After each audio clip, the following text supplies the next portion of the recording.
Ladies and gentlemen, welcome to Field of 68's last call. What's your go-to Applebee's order? I don't go to Applebee's.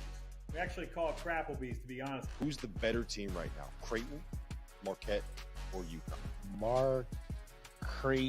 Con. What are you doing? What is that? Pray for fans. Oh, come on, Zach. Here we go. It's last call.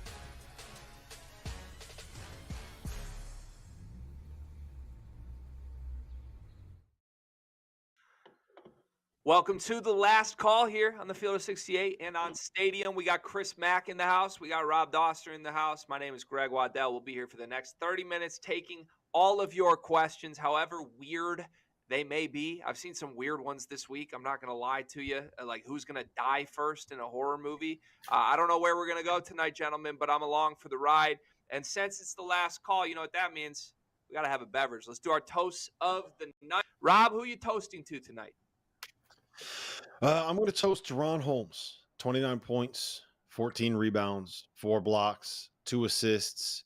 Dayton picks up a win over St. Louis. I think the most impressive part of that about that win is, I don't know if you guys saw it, but Dayton played the entire game 5-on-6.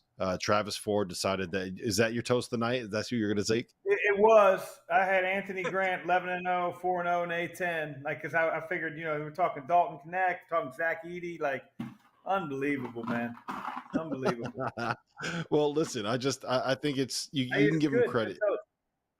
Yeah, we'll double down on it. We'll throw it to Anthony Grant too for winning the game 5-on-6. I don't know if you guys saw it, but Travis Ford spent the entire game just really helping out his defense. He was really there in help side position. Yeah. He spent the entire game standing basically in the short corner. So really impressive stuff, winning 5-on-6 against a good team like St. Louis. So toast, cheers, Deron Holmes, Anthony Grant. Cheers. Hey, it's the classic double down, gentlemen. You know what that means. Let's get 2 of them going, boys. Why not? Why not? All right, if you guys are both going there, I'll go to my country. I'm going to go to the Big Ten. And I'm not going to do the premier game tonight. I'm going to go to Penn State. I'm going to toast to Happy Valley, to Mike Rhodes, because I step back, gentlemen, and we can make all the jokes we want to make about how dead it is there. The team, they're not going to the NCAA tournament. They know that. Mike Rhodes is 7 games into his Big Ten tenure. He has more wins in the conference this season than Tom Izzo, than Chris Holtman, than Juwan Howard, than Steve Peichel. Like, cut it however you want to cut it. This Penn State team has been pretty damn good at home. They got Ohio State at home. They got Michigan at the Palestra. And now they got Wisconsin at home. The number 1 team in the standings, the Wisconsin Badgers, who still hold that title even after tonight's loss. Mike Rhodes, I see you. You're not working with much over there, but that was a good win tonight. Credit to you and the Nittany Lions, my friend. Cheers. We are. We are, baby. All right, let's get to some questions here. We've been tallying. Producer Dagan has been a rock star tonight, taking the best questions here. We're going to start with the Nate Oats situation. This is from Tony G. He says, your thoughts on the Nate Oats situation tonight against Missouri. Chris, what happened there?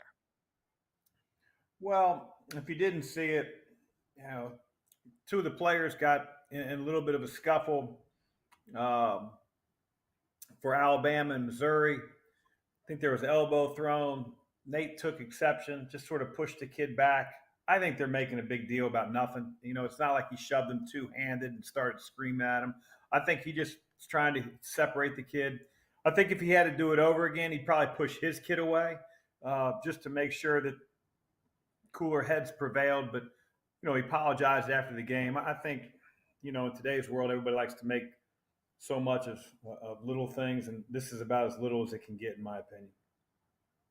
Yeah, I think he did the right thing by he did the right thing by coming out and apologizing, just because I think that you saw the reaction to it, and I do think that you could see that Dennis Gates probably didn't love that the opposing coach put a hand on his player.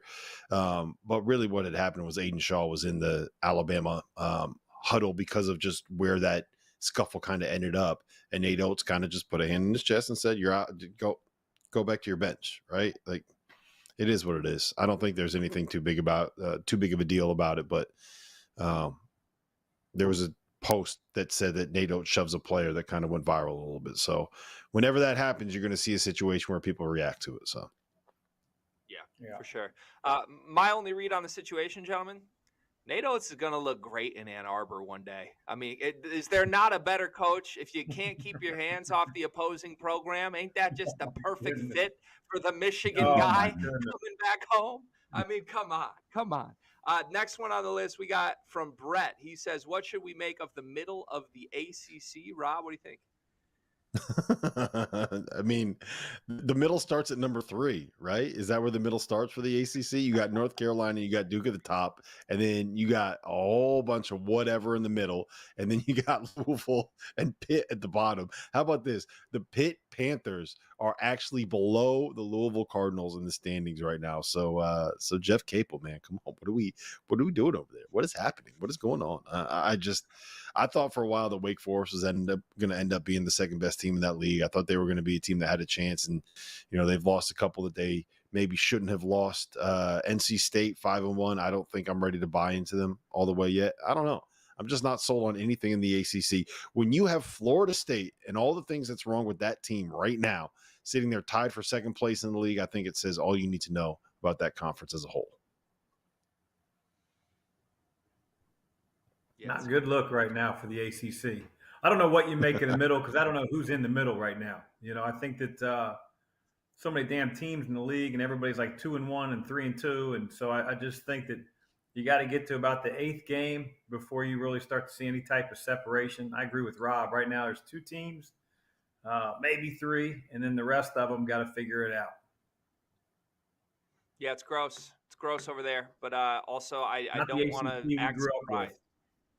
Yeah, I don't want to act surprised at it, though, just given the last couple years. I mean, no offense to our resident ACC experts here. We got Randolph Childress, T.O. in the house. We love those guys, but kind of more of the same from the middle of the pack of the ACC after the last. I don't know, man. T.O. is calling the New Mexico-Utah State game right now, and he's got a Boise State game coming up later this week. I think he's officially a Mountain West guy. I think we might just need to leave him in the mountains. I don't know if he's built for this ACC life anymore.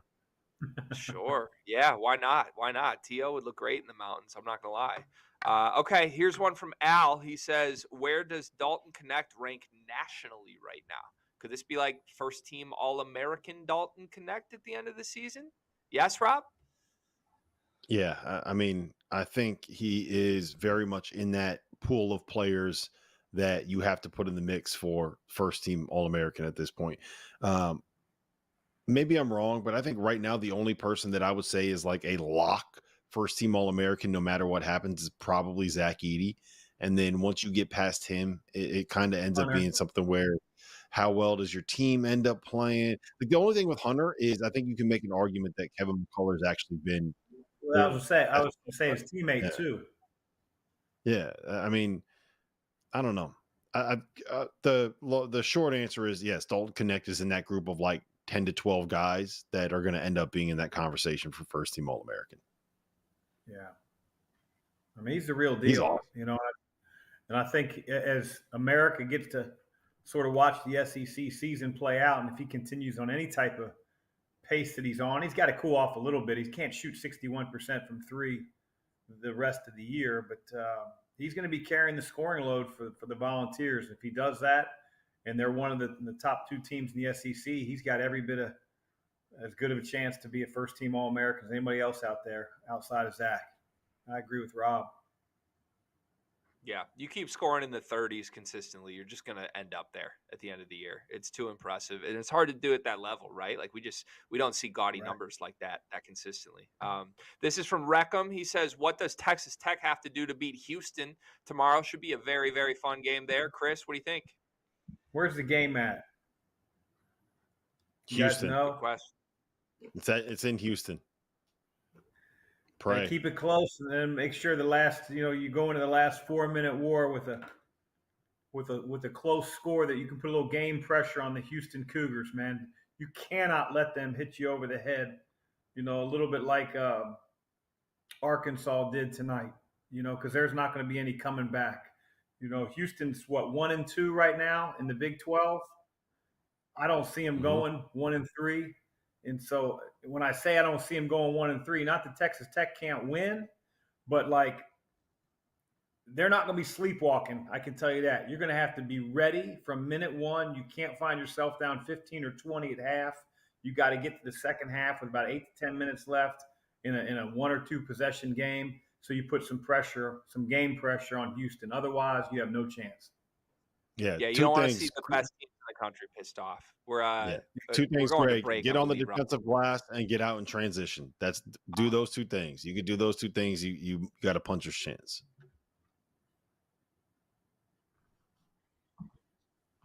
Oh, we're still live. I just froze. I don't know what happened, gentlemen, but coming up, we're coming back on Last Call. That's next. I'm unfrozen.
Welcome back to the Last Call here on the Field of 68 live on Stadium. We got Rob Doster. We got Chris Mack. I'm Greg Waddell. We got a question for Coach Mack from Jacob P. He says, what is your favorite and least favorite arena to play in? I'm assuming he means on the road. I think my favorite arena to play in has to be Cameron Indoor, just because of the history. It's more like a high school environment, to be honest. The students are right on top of you. It's so loud. Everything that you do has got to be visual. It can't be verbal. Very few breaks are happening during the course of the game where the players can actually hear you. So we were awfully successful during my time at Duke, and so that probably adds to it. Worst place, I could probably list about 20 or 25 of them, but probably what's the name of Villanova? The Pavilion. That place sucked. Finneran Pavilion. That place sucked. I think they've renovated it, but they didn't renovate it before I left. Man, I remember we went to one shoot around, and Jay came in as our team was walking into shoot around. Here comes Jay Wright, and I'm like, what's going on? He wanted to apologize because they had a problem with the heater. Our game wasn't until 7 or 8 that night, and he was assured me that it would be fixed by then. We walked into shoot around like at 10 or 11 a.m. I swear to you, it was like 17 degrees in the arena, in the gym, whatever you want to call that place. And the locker room for our players, it couldn't fit 4 players. And we had 15 guys in there. Like, it could not fit 4 players. I was sitting there in the coach's locker room, which was like a janitor's closet, and this is no bullshit. A baseball player walked through to get his stuff. He walked through the janitor's closet. It was like, hey, excuse me, and just kept walking. I said, hey, no problem. We only got a top 25 game here in 5 minutes. I'm freaking scared to death. But other than that, don't worry about it, man. Get your baseball glove and ball and get the hell out of here. God. Wow. That's wild. It's good to hear they upgraded it at least, though. I mean, you got to be happy that they upgraded something. I mean, downgraded the program after Jay left, but at least upgraded the facility. That's a win for Villanova. They got a nice bar in the lobby now, too. I will say that. Okay. All right, why not? This is a really good question from Gavin. I'm very excited to hear your guys' answers to this. Who wins in a head-to-head right now, Purdue or Kentucky? Rob, what's your answer? I'd say probably Purdue. I'm gonna stick with the Boilermakers here. I just don't know if Kentucky's young bigs are gonna be able to handle Zach Edey, and I think that he is good enough from a mobility perspective, improved enough to be able to move. And Boise State just lost 22-game home winning streak, the longest in the country, is now snapped. The Mountain West makes no sense, guys. It makes no sense to me. But I would say, yeah, I think I'm going with Purdue here. Mac, what do you think? Well, I think if it's played at Kentucky, Kentucky wins. I think if it's played at Purdue, I think Purdue wins. I think on a neutral site, I would probably take Purdue. Obviously, that's where they'd play if they met in the tournament. You know, it's interesting. We talked about Braden Smith earlier, and we were talking about, well, he didn't have a great game, and you know, Purdue still won. The thing about Braden is, like, he's not a guy that ties his effort into how he's shooting the ball. So he still runs the team, gets 9 assists. He's still going to defend. He's still going to communicate. He's going to do everything he needs to do in order for his team to win. And I think that's a very important quality. I think they get into a game in the NCAA tournament and things aren't going maybe well for him personally. They got other guys that can score. I think he's going to keep the ship righted. And I say all that because I don't know that yet with Kentucky. They got young guards. They've got young guards who are crazy talented. And like Cal said the other day, he's got to reel in Dillingham every once in a while. And I think, you know, Dillingham can create a shot at any point and any time. But I'd be interested to see when adversity hits those guys, how will they continue to respond? And it's going to happen. You know, it's going to happen. It has happened. And that to me is going to be a telltale sign of not only which team ends up being the better team in postseason, but who would beat one another depending on if they played head to head. Yeah, it's a good answer. I'm glad you called out where the game is played too. My answer was going to be, is it in Mackey Arena? Then it's definitely Purdue. But if we could like dial up a matchup for the NCAA tournament, like you get to pick the two teams you want to see play, I think Kentucky versus Purdue might be at the top of my list, because I would love to see how the Kentucky guards try to attack Zach Edey offensively. How do they try to guard him defensively? What does Cal come up with? Would be a fascinating matchup. Here's a question from Darian R. He says, will the Mountain West get 6 bids in the tournament? Mountain West looking real good this year. A lot of good teams in that league. Rob, what do you think? Well, not if teams like Boise keep losing to UNLV, you know, and credit to UNLV on kind of turning their season around once they got the other. I can never keep the Boone straight. They got one of the Boones they had playing. The other one got eligible in the middle of the season. And once he came back, they've turned into a much, much better team. They obviously beat Creighton by like 15 at home. I think there's a real chance, though. And the reason I say that is the ACC feels like a 3 to 4 bid league this year, right? The Pac-12 might mess around and end up being a 1 bid league this year. Wow. They got to come from somewhere, man. Like the you got to get to 68. And Yep. if the Pac-12 is only going to get you 1, and you're only going to get 4 out of the ACC, and the Big East looks like it's a 5 or 6 bid league, and the SEC kind of looks like it's kind of split, you know, the top and the bottom half, they got to come from somewhere. Why not the Mountain West? Well, let's get 6 in. I'm here for it. Hashtag 6bid MW, 6bid Mountain West. Let's make this happen, guys. Let's talk this into existence. Let's let people know how good this league is. Man, I don't think it's a pipe dream. I think it's pretty realistic. You know, I think it sort of reminds me of like the A10 and the Missouri Valley yesteryear, not the style of play. If you remember that one year, like the Missouri Valley had like 5 or 6 teams in the NCAA tournament. The A10, you know, before the new Big East sort of formulated, you know, there were years where they were getting between 4 and 6 teams in the NCAA tournament. I think that in those leagues, the killer was always, you know, what they term now a quadrant 4 loss, a quad 4 loss.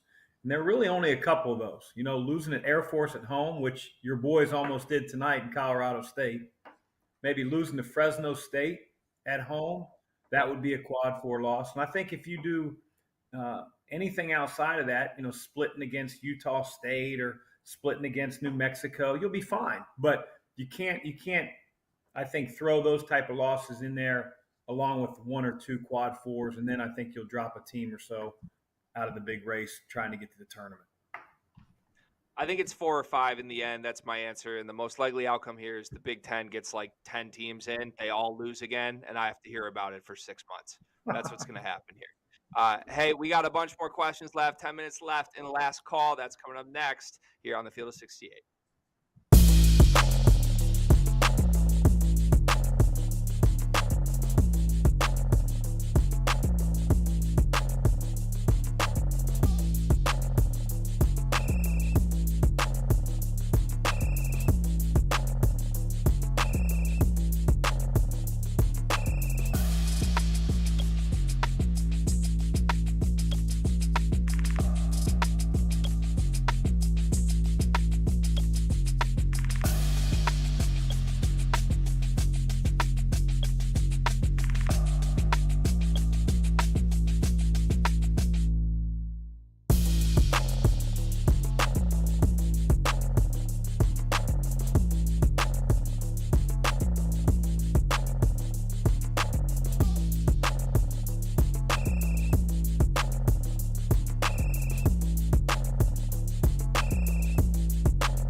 We're back here on the Field of 68's last call, live on Stadium. About 10 minutes left in the show. Rob Doster, Chris Mack. I'm Greg Waddell. We've been rocking with you all night, breaking down everything in college basketball. This is normally the moment in the show that things get a little bit weird.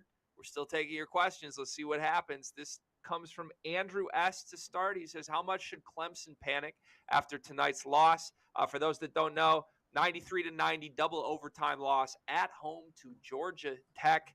Chris, you were saying in the break you're very surprised by this result.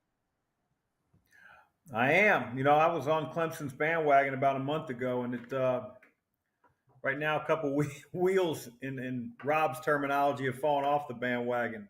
I worry about them. Now they go to Florida State, followed by at Duke. I mean, that's 2 road games that aren't going to be easy for them. And they needed this one tonight. So I don't think I would use the word panic, but maybe getting our shit together. That might be a little bit more of the terminology I would use. They're too good. How much should they panic? How much do they panic? Is that the question, Greg? How much should they panic? That moment in a horror movie where someone is just kind of sitting there and it's dark out and they're like walking to their car or something, and you start hearing that like music on the screen, right? That should be what Clemson should be right now. That's how they should be feeling. They're the team that's about to get sacrificed. They're the person that's about to get killed in the movie. They should be panicking. It's bad now, man. They've lost 4 out of 5. The same thing happened last year. We were all like, yeah, you know what? This Clemson team's actually pretty good. They're sitting here, what was it, like 13-5 in the ACC. They won 23 games, and they didn't make it into the NCAA tournament. I'd be terrified if I was a Clemson fan. But, I'm not like T.O., though. I'm not new to Clemson basketball. So we'll see. I'd be very worried. Are we concerned that it's a curse, Rob? It seems like things went real downhill when a Clemson prominent Twitter account didn't know who T.O. was. Well, you know what it was? Clemson's been cursed ever since T.O. hit Stu Douglas with an elbow and ended both of their college basketball careers. So that actually happened, by the way. That's a true story. It did happen. Believe me, I watched it. I know exactly what you're talking about, Rob. This is from Kyle C. He says, what is your favorite college basketball rivalry? Okay. I'm excited to hear what both of you have in store for this one. Rob, I think I know what Chris Mack's is. Mac, what's your favorite? Actually, you've been two of the craziest rivalries. I don't know if you do know my favorite one. Your favorite rivalry is who's Evansville's rival? Oh, come on. Now, my favorite rivalry is Xavier Cincinnati. Obviously the Kentucky Louisville rivalry is off the charts. But when you grow up in the city of Cincinnati, like you gotta pick a side. You gotta choose a side, And so anybody that ever ran into me when I was the head coach at Xavier said, "Hey, I root for you guys every game but one." I knew that they were a UC fan. They were completely lying to me, but that's how it's supposed to be, It's so both rivalries were awesome, and they were great to be a part of, and it was an honor to be a part of them. My favorite college basketball rivalry is Tyler Hansbrough against trolls on the internet from the state of Illinois and the state of Kentucky. That's my favorite college basketball rivalry right now. That and Dan Hurley against Rick Pitino. That's my second favorite college basketball rivalry. That's a good one. Those are both very good ones. I'd like to up the ante with you, Rob. My favorite rivalry is Juwan Howard versus John Sanderson. I can't get enough of that rivalry. This is a great question here from Trev. He says, if you added up all the points scored in college basketball history, how many points would it be? Are either of you guys a mathematician? Can you answer this one for me? Mac, you go ahead. You got this one, man. 13,476,211. Yeah, nailed it. But I don't know. I didn't get the last 9 o'clock game. Yeah, I think that's exactly right. It was said with confidence, man. Historically, I feel like After Dark has not been an analytics-friendly podcast. I don't know if this counts as analytics or not, but I'm going to trust Mac with numbers going forward because that was smooth.